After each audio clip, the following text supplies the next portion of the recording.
ಸೂರ್ಯಾಚಂದ್ರಾದಿಗಳ ಪಾದಕ್ಕೆ ಗೋವಿಂದ. ವಿಕ್ರಮ ಮಹಾರಾಜರು ತಮ್ಮ ರಾಜಸ್ಥಾನದಲ್ಲಿ ಕುಳಿತು ಅರಮನೆಯೊಳಗೆ ಯೋಚನೆ ಮಾಡುತ್ತಿದ್ದಾರೆ.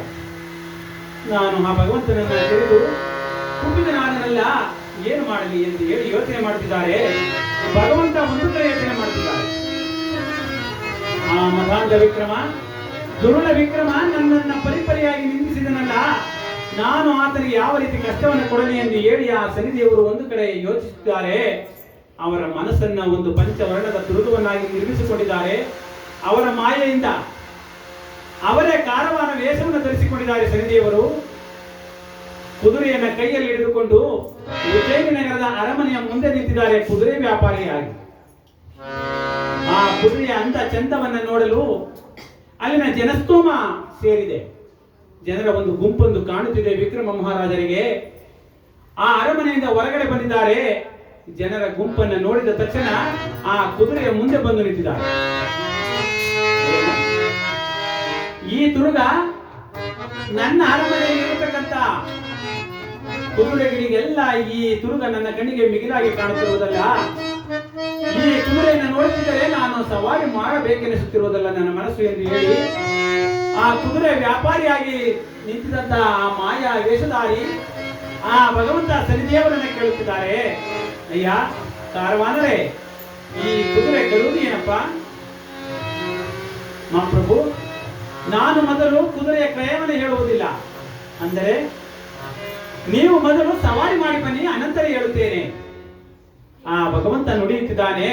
ಅವರ ನುಡಿಗೆ ತಕ್ಕಂತೆ ಇವರಿಗೆ ಪ್ರೇರೇಪಣೆಯಾಗಿದೆ, ಉಲ್ಲಾಸವಾಗಿದೆ. ಹಾಗಾದರೆ ಇದರ ಲಕ್ಷಣಗಳೇನಪ್ಪ? ಆ ಕಾರವಾನರು ಹೇಳುತ್ತಿದ್ದಾರೆ, ನಮ್ಮ ತುರುಗವನ್ನ ಹಿಡಿದು ನೀವು ಚೀನನ್ನು ಕಟ್ಟಿ ಒಂದು ಪೆಟ್ಟನ್ನು ಹೊಡೆದರೆ ದಾರಿಯಲ್ಲಿ ನಡೆಯುವುದು. ನೀವೇನಾದರೂ 2 ಪೆಟ್ಟುಗಳನ್ನು ಹೊಡೆದರೆ ಗಗನ ಮಾರ್ಗದಲ್ಲಿ ಹೋಗುವುದು ಮಹಾರಾಜರೇ. ಏನು, ನಿಮ್ಮ ತುರುಗ ಗಗನ ಮಾರ್ಗದಲ್ಲಿ ತಿರುಗಿಸುವುದೇ? ಹಾಗಾದರೆ ಕೊಡಿ ಎಂದು ಹೇಳಿ ಆ ಕುದುರೆಯನ್ನು ಪಡೆದಿದ್ದಾರೆ. ಜೀನನ್ನು ಕಟ್ಟಿದ್ದಾರೆ. ಆ ಕುದುರೆಯ ಮೇಲೆ ಕುಳಿತು ಒಂದು ಪೆಟ್ಟನ್ನು ಹೊಡೆದಿದ್ದಾರೆ. ಭಗವಂತನ ಮನಸ್ಸಾದ ತುರುಗ ದಾರಿಯಲ್ಲಿ ನಡೆಯತೊಡಗಿದೆ. ರಾಮ ರಾಮ ರವಿ ಕೋಟಿಗಳ ಮಯ ರಾಮ ಜಯ ವಿಜಯ ಜಯ ಜಯ.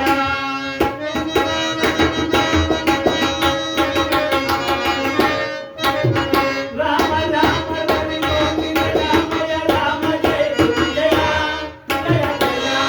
ಸತ್ವರೂಪನೇ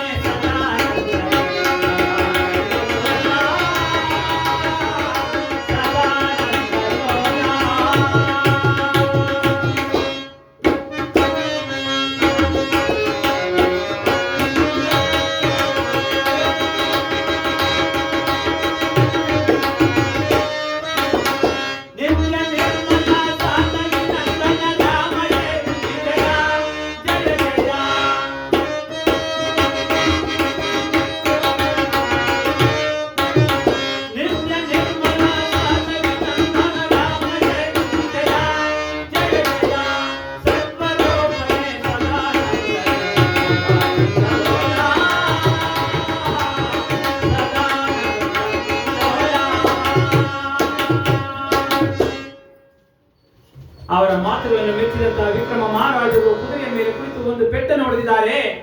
ದಾರಿಯಲ್ಲಿ ನಡೆದಿದೆ ತುರುಗ. ಆ ದಾರಿಯಲ್ಲಿ ನಡೆಯುವ ನಡಿಗೆಗೆ ಸಂತೋಷವಾದಂತಹ ವಿಕ್ರಮ ಮಹಾರಾಜರು 2 ಪೆಟ್ಟನ್ನು ಹೊಡೆದಿದ್ದಾರೆ. ಚಂಗನೆ ಆಗಿದೆ ಗಗನ ಮಾರ್ಗಕ್ಕೆ. ಏನು, ಅವರ ಮಾತಿನ ಪ್ರಕಾರವಾಗಿ ನಾನು 2 ಪೆಟ್ಟುಗಳನ್ನು ಹೊಡೆದ ತಕ್ಷಣ ಭೂಮಿಯ ಮೇಲೆ ನಡೆಯುತ್ತಿದ್ದಂತಹ ತುರುಗ ಚಂಗನೆ ಆರುತ್ತಿರುವುದಲ್ಲ ಗಗನ ಮಾರ್ಗದಲ್ಲಿ ಎಂದು ಹೇಳಿ ಭಯಭ್ರಾಂತರಾಗಿದ್ದಾರೆ. ನಾನು ಏರಿರುವುದು ನನ್ನ ಅರಮನೆಯ ಮುಂಭಾಗ, ಈ ತುರುಗ ಚಲಿಸುತ್ತಿರುವುದು ಆಕಾಶದಲ್ಲಿ. ನಾನು ಏನು ಮಾಡಲಿ ಎಂದು ಹೇಳಿ ಕುದುರೆಯನ್ನ ಭದ್ರವಾಗಿ ಇಳಿದು ಕುಳಿತಿದ್ದಾರೆ. ಆ ತುರುಗ, ಆ ಭಗವಂತನ ಮನಸ್ಸಾದ ಕುದುರೆ ಒಂದು ದೊಡ್ಡ ಅರಣ್ಯ, ಕಾನನ ಅಂದರೆ ಕಾಡು. ಆ ಕಾಡಿನ ಮಧ್ಯದಲ್ಲಿ ಹೋಗಿ ಇಳಿದಿದೆ. ಸುತ್ತಮುತ್ತ ತಿರುಗಿ ನೋಡಿದ್ದಾರೆ. ಎತ್ತ ನೋಡಿದರತ್ತ ಮರ ಗಿಡಗಳು ಕಣ್ಣಿಗೆ ಕಾಣದಂತಾಗಿದೆ. ದಿಗ್ಭ್ರಮೆ ಉಂಟಾಗಿದೆ. ಆ ಕುದುರೆಯನ್ನು ಇಳಿದಿದ್ದಾರೆ. ಒಂದು ಕಾಣುವಂತಹ ಒಂದು ವೃಕ್ಷ, ಒಂದು ಮರಕ್ಕೆ ಬಂಧಿಸಿದ್ದಾರೆ. ತುರುಗವನ್ನ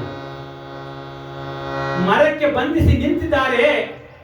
ಆ ಭಗವಂತನ ಮಾಯೆಯಿಂದ ಬಾಯಾರಿಕೆ ಉಂಟಾಗಿದೆ ವಿಕ್ರಮ ಮಹಾರಾಜ.